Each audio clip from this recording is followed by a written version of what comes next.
सनातन संस्कृति हमारी पहचान। सब्सक्राइब करें सेक्रेड सनातनी। आप सभी को मेरा नमस्कार। मैं शालिनी आप सभी के समक्ष फिर से उपस्थित हूँ अपने YouTube चैनल सेक्रेड सनातनी पर। आशा करती हूँ आप सभी कुशल मंगल होंगे। आप सभी सुनते ही आए होंगे कि मनुष्य को सदैव कर्मशील होना चाहिए। मनुष्य को धर्म के अनुसार ही कर्म करना चाहिए, वो भी ऐसा कर्म जिसमें कोई फल की लालसा ना हो, यानी फलों की लालसा से रहित होकर ही कर्म करना चाहिए। लेकिन आजकल का जो युग है, यानी आजकल के जो युवा हैं, वो तो बस यही सोचते हैं कि जब मुझे इस काम से कोई फल मिलेगा तभी मैं ये कार्य करूंगा। इसलिए ऐसा तो बिल्कुल नहीं होना चाहिए। इसी को समझाते हुए भगवान श्री कृष्ण अर्जुन को एक स्थिर बुद्धि वाले मनुष्य के लक्षणों के बारे में बताते हैं कि स्थिर बुद्धि वाला मनुष्य आखिर करता क्या है, वह किस प्रकार बोलता है, किस प्रकार बैठता है तथा कैसे चलता है, उसके क्या क्या लक्षण हैं तथा वह कौन से कार्य करता है।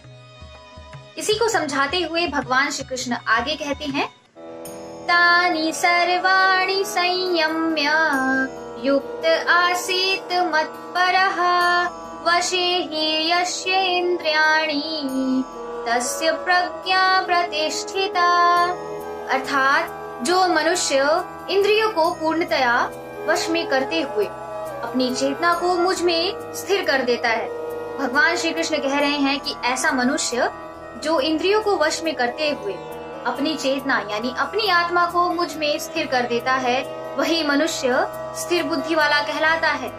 भगवान श्री कृष्ण आगे कहते हैं, ध्यायतो विषयान् पुंसः संगस्तेषुपजायते संगस्तञ्जायते कामः कामात् क्रोधोऽभिजायते।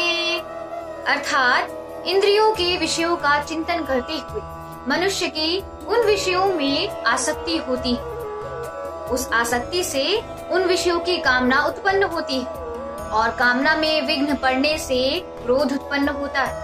भगवान श्री कृष्ण समझाते हुए कुछ इस प्रकार कहते हैं कि ऐसे मनुष्य जिनमें क्रोध उत्पन्न हो जाता है, क्रोध उत्पन्न होने का कारण ही यह है कि जैसे कोई मनुष्य कोई भी कार्य करता है उसमें उसकी पहले आसक्ति बढ़ती है, यानी उसका मन उस काम में लग जाता है और जब वह कार्य करता है तो उसमें कहीं ना कहीं थोड़े से विघ्न पड़ने लगते हैं तो उसको क्रोध आने लगता है। आजकल के युवा में यही होता है, न सिर्फ युवा अपितु इस पूरी पीढ़ी में यही चलता आ रहा है। मनुष्य को इतनी सी देर में ही क्रोध आ जाता है।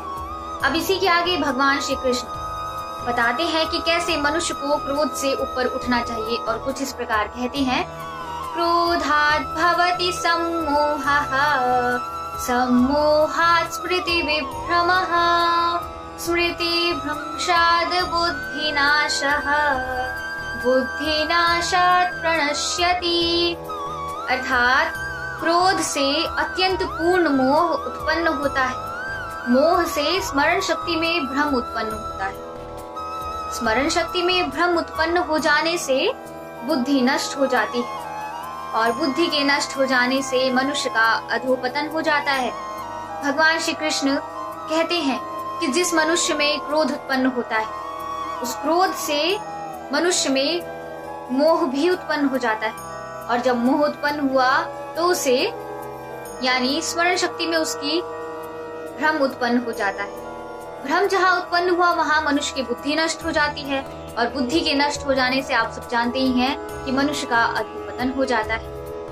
अब इसी के आगे भगवान श्री कृष्ण कुछ इस प्रकार कहते हैं, राग द्वेष वियुक्तस्तु विषयानि इन्द्रियैश्चरन् आत्मवशैर्विधेयात्मा प्रसादम् अधिगच्छति। अर्थात भगवान श्री कृष्ण कहना चाहते हैं कि किंतु इन सभी यानी राग द्वेष से मुक्त होने वाला मनुष्य अपनी इंद्रियों के संयम द्वारा मन को वश में करके भगवान की पूर्ण कृपा प्राप्त कर लेता है। भगवान श्री कृष्ण कहते हैं कि ऐसा मनुष्य जो क्रोध नहीं करता है, यानी जो राग द्वेष से मुक्त रहता है, वह अपनी इंद्रियों के संयम द्वारा मन को वश में करके भगवान की कृपा प्राप्त कर लेता है। भगवान श्री कृष्ण अर्जुन को कहते हैं कि तुम ऐसा ही मनुष्य बनो, बिल्कुल ही राग द्वेष को त्याग दो, अपनी इंद्रियों को वश में करो और अपनी इंद्रियों के संयम द्वारा मन को वश में करो ताकि तुम भी इस युद्ध के लिए तैयार हो जाओ। अब इसी के आगे भगवान श्री कृष्ण कुछ इस प्रकार कहते हैं, प्रसादे सर्व दुःखानां हानिरस्योपजायते प्रसन्न चेतसो याशु बुद्धिः पर्यतिष्ठते। अर्थात भगवान श्री कृष्ण कहते हैं, इस प्रकार भगवान की कृपा प्राप्त होने से संपूर्ण दुखों का अंत हो जाता है। तब उस प्रसन्न चित्त मन वाले मनुष्य की बुद्धि शीघ्र ही एक परमात्मा में पूर्ण रूप से स्थिर हो जाती है। भगवान श्री कृष्ण अर्जुन को कुछ इस प्रकार उपदेश देते हैं। आशा करती हूँ आप सभी को आज की इस वीडियो से बहुत कुछ सीखने को मिला होगा। इसलिए मेरा आपसे बस एक यही अनुरोध है कि आप सब भी बस कर्म करिए, फल की इच्छा ना करिए और एक स्थिर बुद्धि वाले मनुष्य के लक्षणों को अपनाइए, तभी आप सभी का जीवन खुशहाल हो। अत्यधिक जानकारी के लिए आप हमारे इंस्टा, ट्विटर और फेसबुक के पेज को फॉलो कर सकते हैं, जिसका लिंक आपको इस वीडियो के डिस्क्रिप्शन बॉक्स में मिल जाएगा। मैं ऐसे ही और श्लोकों के साथ आप सभी के समक्ष उपस्थित रहूंगी।